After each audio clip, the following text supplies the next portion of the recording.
Satellite communications has always played an important role in disaster relief and emergency situations. Inmarsat started, its mandate was for maritime safety distress 40 years ago. So I come from a culture in the DNA that safety and safety of life is a key capability that satellites can help support.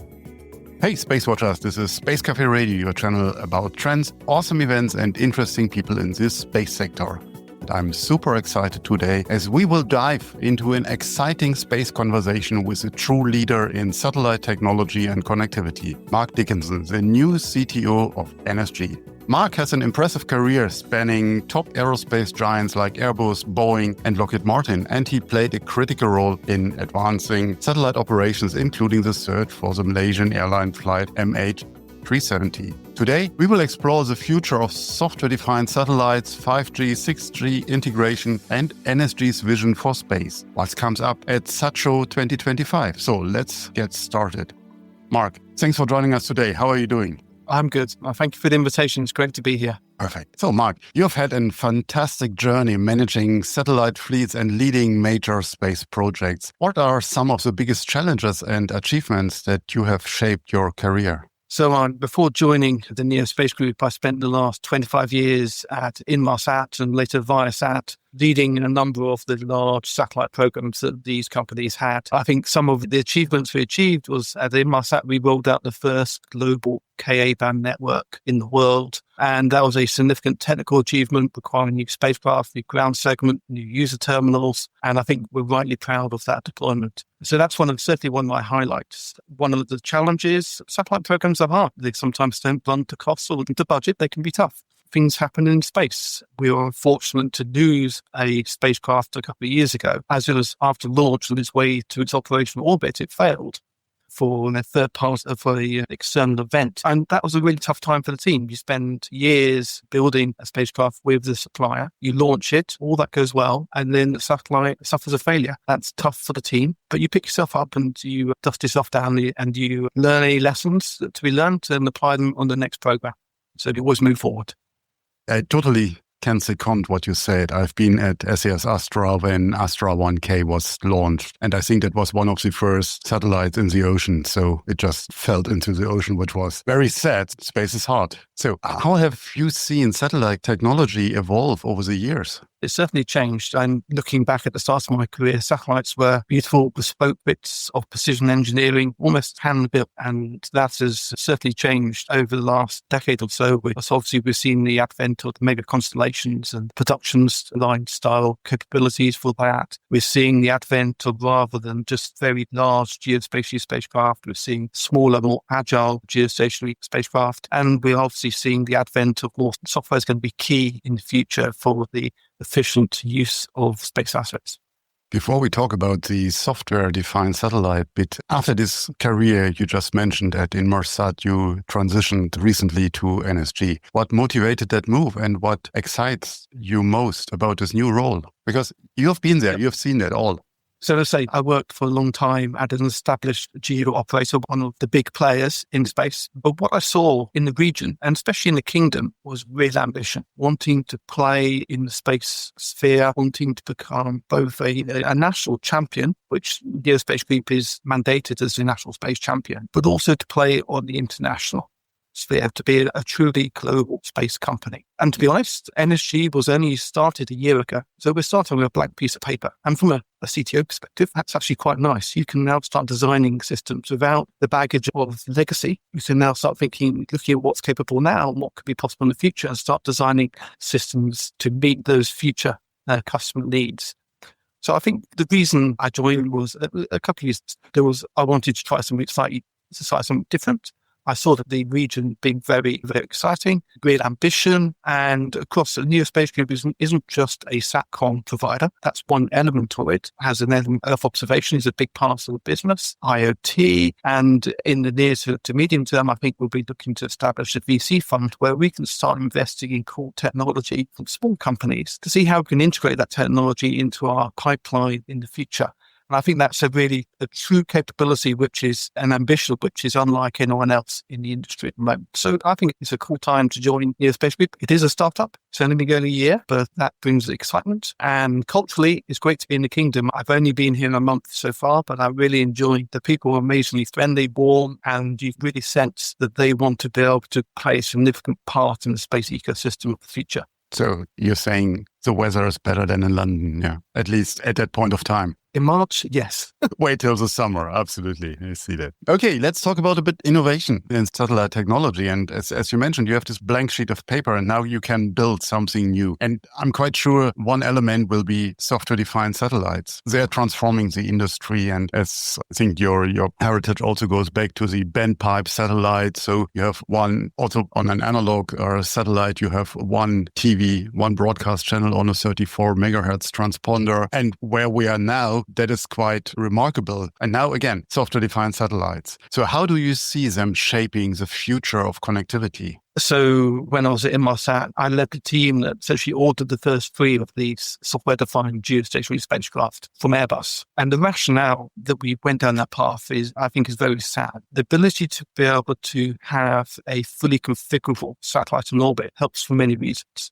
With a standard bent pipe, fixed coverage spacecraft, essentially you have very little flexibility. So if you don't have users in certain beams, that's capacity that can't be used. If you want to change business case in the future, you can't particularly do that. You're stuck with what you have. What the software allows you to do is essentially optimize the capacity on the spacecraft, like what's called the fill rate. You have the theoretical capacity and you want to actually make sure you're as close to the theoretical capacity of the spacecraft as possible. The most customers support it and give the best possible service. It also allows you to reconfigure the spacecraft in orbit. So if you want to go over a certain region 1 year, but then the market changes and you want to be able to move the spacecraft and serve a different region, the flexibility allows you to do that. So it de-risks the business case significantly on the spacecraft. So the combination of being able to run these spacecraft very efficiently, but the flexibility to adapt to the uncertainties of the future makes them an attractive proposition. Alongside that, these should be standardized spacecraft. In the future, we'll look for these spacecraft to come off the production line at a much shorter time between order to in orbit, because essentially they are vanilla spacecraft. Now, we're still waiting, and the geostationary one's the first to come off the production line. There's good progress being made, and I expect to see them coming off the production line in the coming years. Once we get production line capability, then we have order to delivery times, and you have this highly sort of fungible asset in orbit. And I think the economics will play out.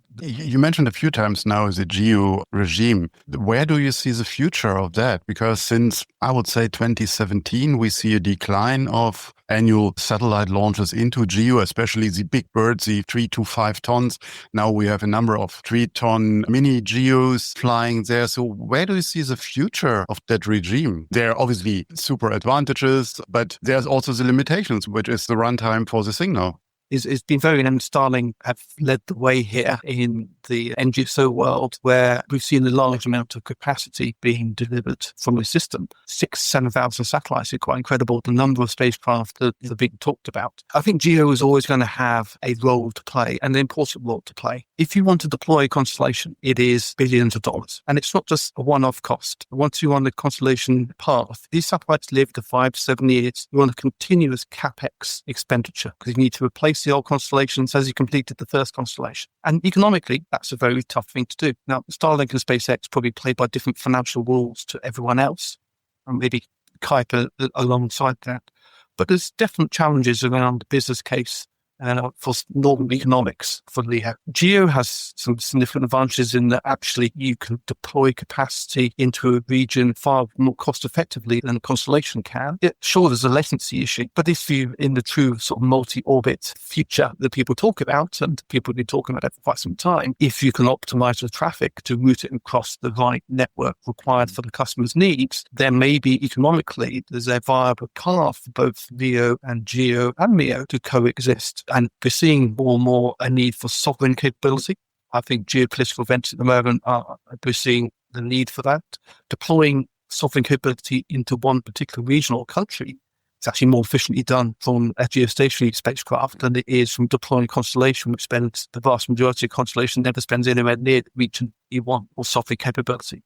So it's not, the space has changed significantly. NGSOs are here to stay.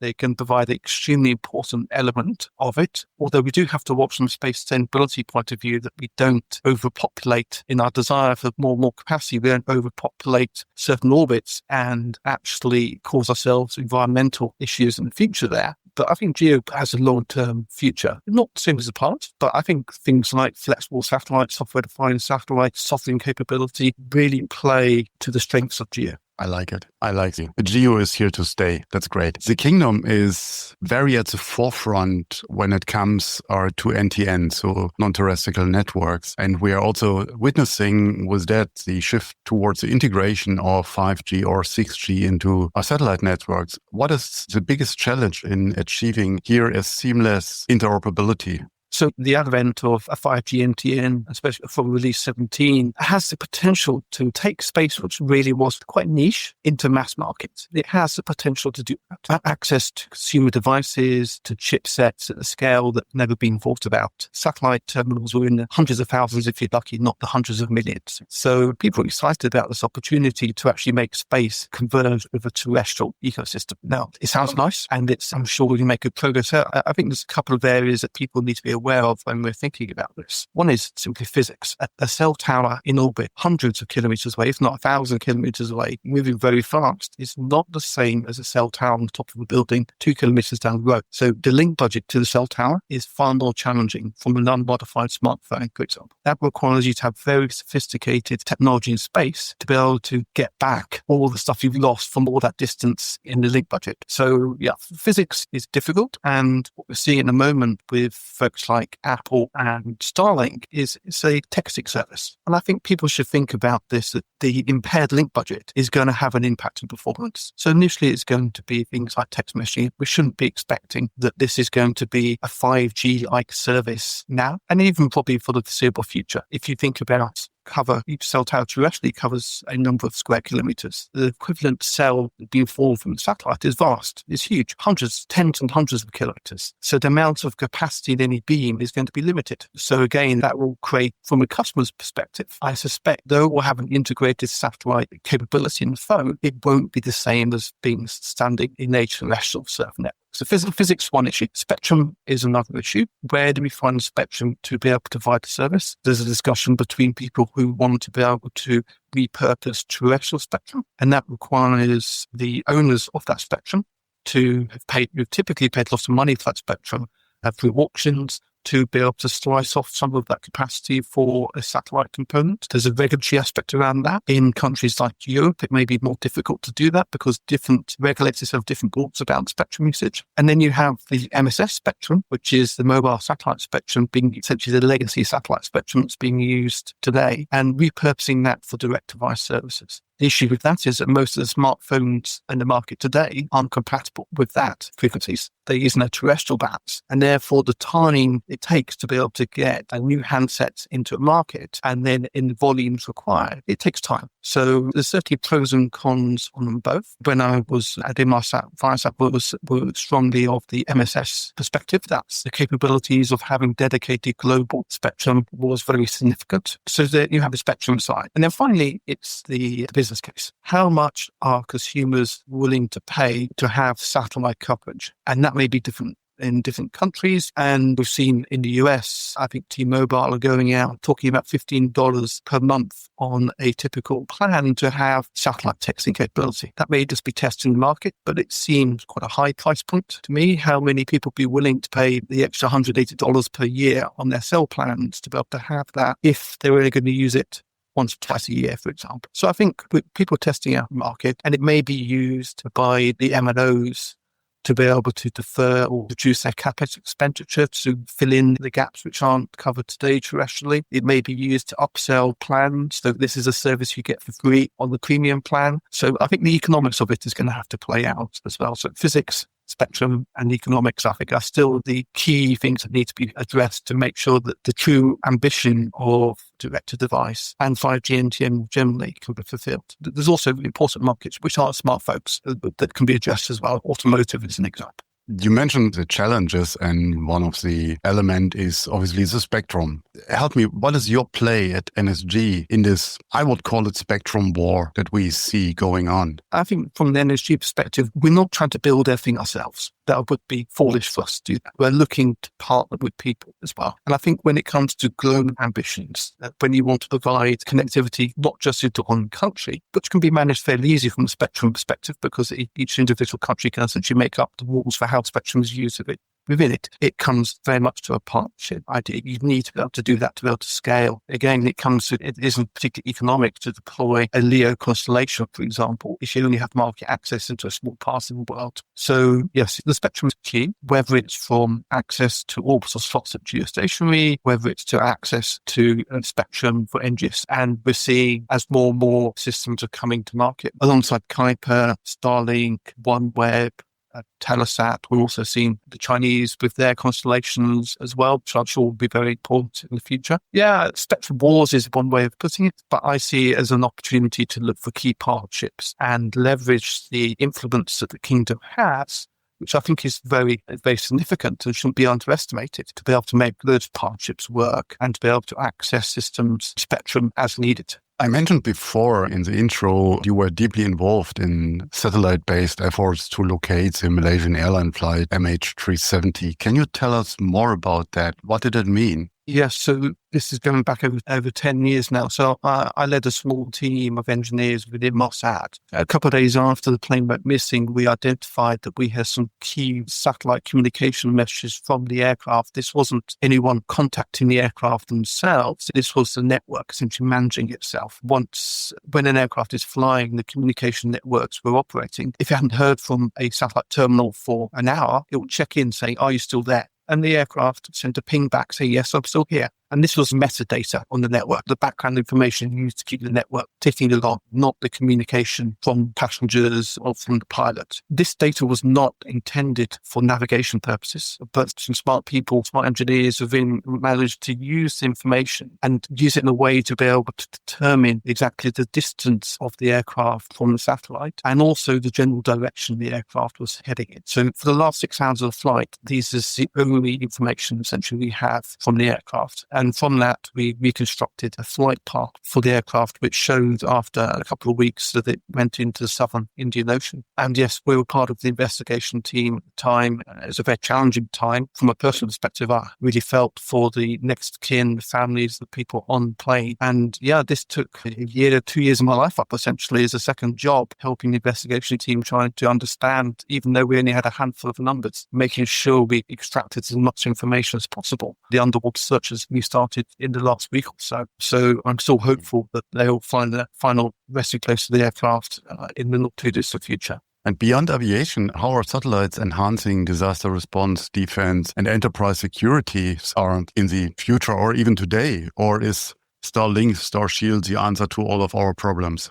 Satellite communications has always played an important role in disaster relief and emergency situations. Inmarsat started, its mandate was for maritime safety distress 40 years ago. So I come from a culture in the DNA that safety and safety of life is a key capability that satellites can help support. So when there's a disaster and terrestrial systems are dead, then communication needs are fundamentally important. But we should also remember that Earth observation plays an important part in this. Be able to look at where you see the recent fires in Southern California, being able to have almost near real-time observation data to show where fires are starting, to track them, to make predictions about where they're going to be in the future so first responders can get there ahead of time is fundamental. This is where we start to see the convergence of different types of space-based capability fusing together for what the end user needs. Firefighter who's attacking a blaze will need information about where the fire is going to go in the future. That can come from Earth observation. They need communication networks to be able to respond where terrestrial service may no longer be available. So you start seeing these hybrid type of systems required by the end user. So satellite's going to be fundamental. It's never going to be one particular system only. People don't design systems like that. It's not resilient enough, especially for mission critical safety stuff. You need layers of resilience and layers of capability. And space-based technology, it plays an absolutely vital part in this. Let's talk for a moment about are space sustainability? With space becoming more commercialized, what steps should the industry take to ensure their responsibility and secure use of the satellite infrastructure? And this is a topic close to my heart. I was chairman of something called the Space Data Association for a number of years. Space sustainability is incredibly important and is very analogous to terrestrial climate change as well. Humanity hasn't had a great track record of managing global commons, which space is particularly well. We're seeing a huge amount of innovation and competitive nature in space at the moment, people deploying a lot of capabilities. But space sustainability is almost like an afterthought here. People are doing some things to help, but we have to be really careful that we don't create a situation where we overpopulate and create a problem that will take generations to potentially fix. De-orbit regulations help to make sure things come back into orbit within a certain amount of time. But if we have some unintentional collisions or even intentional collisions, we've seen some anti-satellite weapons used in the past, creates huge spikes in debris population. Can we track that debris accurately enough to make that information useful enough to be able to take avoiding action? The problem gets harder and harder as you get more and more debris, and it can get into a runaway effect if you're not too careful. Although there is a lot of excitement about putting tens of thousands of spacecraft in orbit, that's not a zero cost activity from an environmental perspective. And we need to be very clear in terms of making sure we have the right guidance, regulations in place to make sure that we can use space sustainably now in the future. And also from an equitable point of view, there are nations in the world who would like to have space capability in the future. Making sure there's space for them in space, I think, is an important part of the question. See, Saudi Arabia is making major investments in space. So in my previous conversations with Martin Blanken or Jason Andrews, I got an insight about the acquisitions and the geospatial sector. What is NSG's role in shaping the kingdom's space ambitions in terms of satellite communication? So planning for your own satellites or beyond Saudi Geo 1 or making commercial use of that. So where do we stand? I strongly suspect there will be some sovereign NSG communication assets in the future, maybe additional geo capability. I don't think we'll be building our own version of Starlink or Kuiper. I think that economically, we have to be shown to make a good economic return. But I think there is a lot of scope for partnerships and working with people. Again, a bit back to the space sustainability point. If every nation goes off and builds their own constellation, then we're going to end up with a very inefficient and very crowded space. So partnerships for me are a very important part. The kingdom obviously needs its own sovereign capability. It has its own needs. And how we can find solutions to both address the sovereign needs, the ability to play in the commercial space to offer commercial satellite services will mean design built in the kingdom. Some will be built outside the kingdom. Some will be a partnership. So I think the nice thing about having the blank piece of paper is that we can start architecting systems from the bottoms up and say, this is a capability we need, and therefore we design a system for that. This is a capability we need over here, and this is where partnership works. I think that blended nature will be very important. But yes, I do see us building spacecraft and partnering in the future.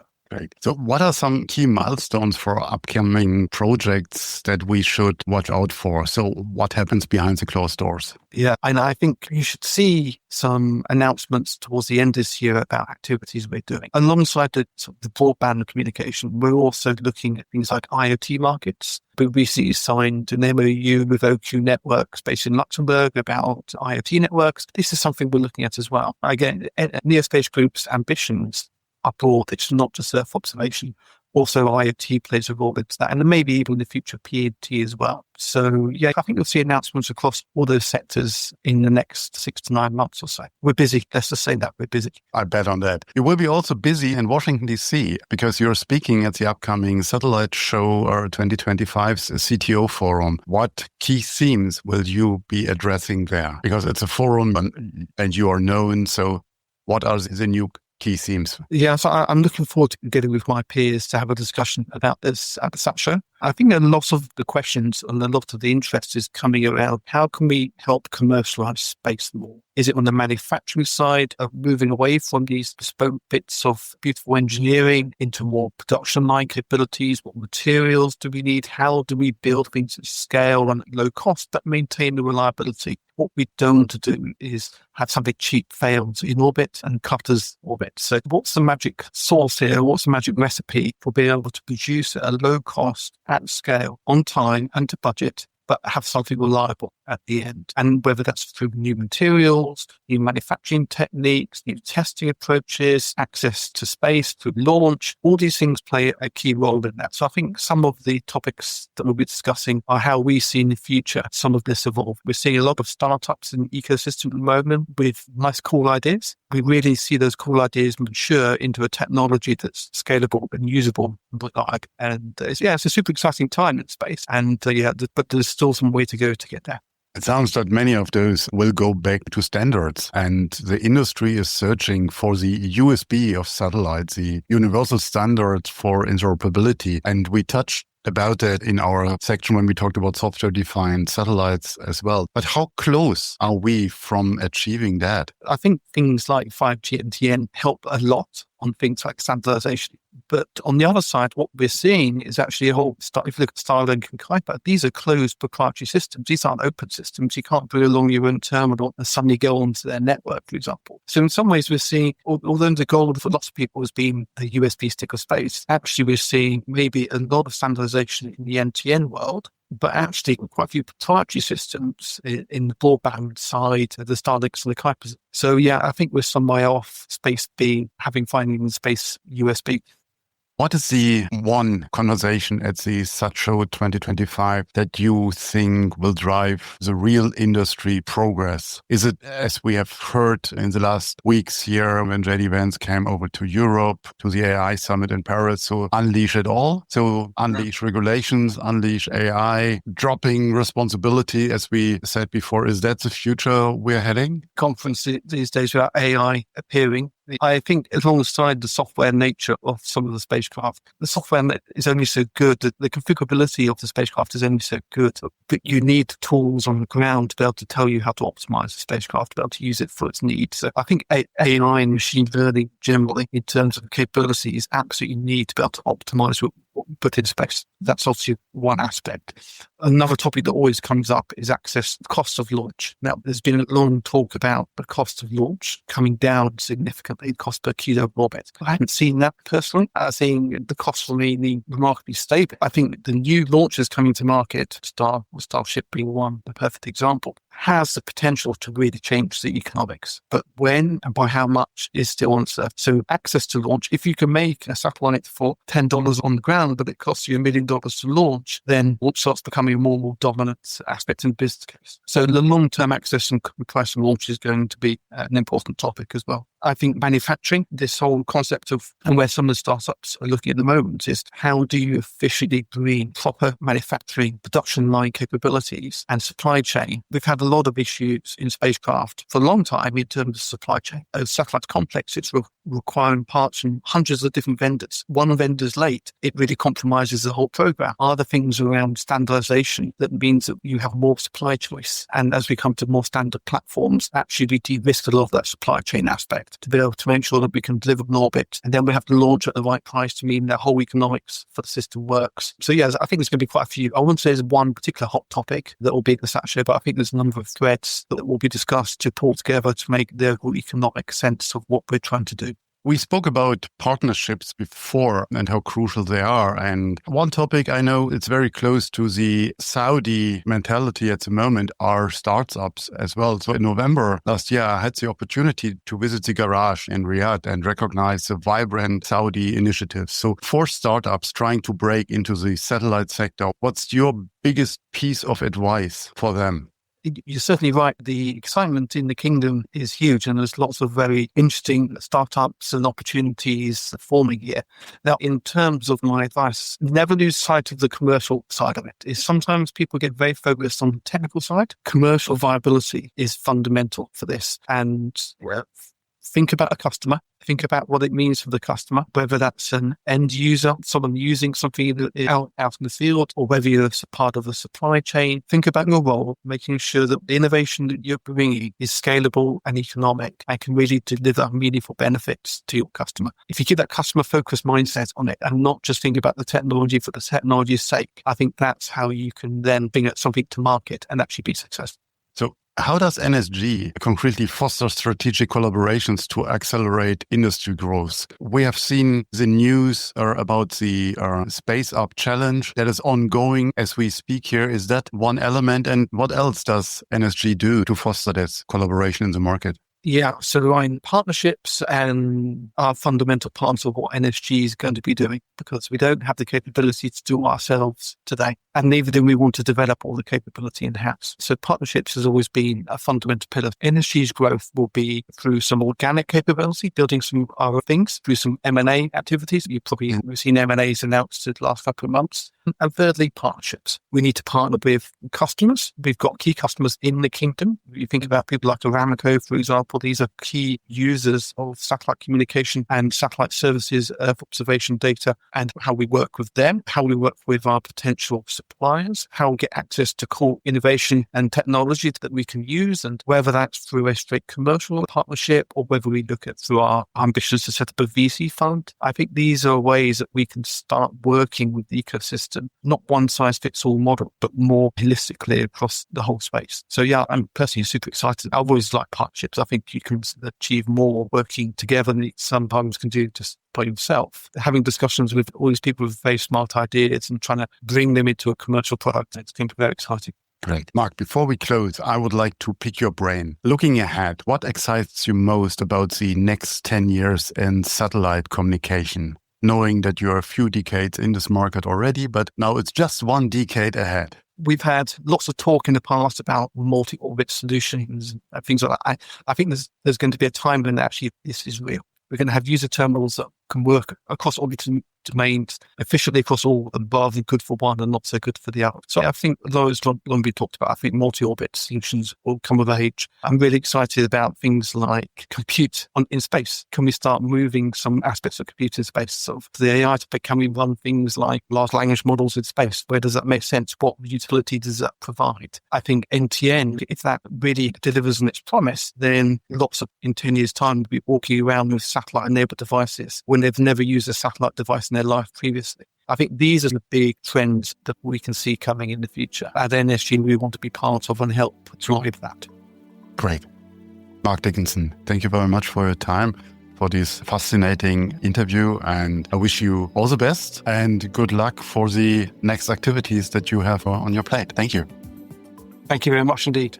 And if you have further questions, reach out to us at radio@SpaceWatch.Global. If you like these or other episodes of Space Café Radio, leave us a rating on your preferred podcast platform. It is the currency of today. And if you want to stay on the pulse of the space industry, please visit our website at www.SpaceWatch.Global and subscribe to our newsletters. And of course, don't forget to become a Space Watcher. I'm Thorsten Triening, publisher at SpaceWatch.Global, your independent perspective on space.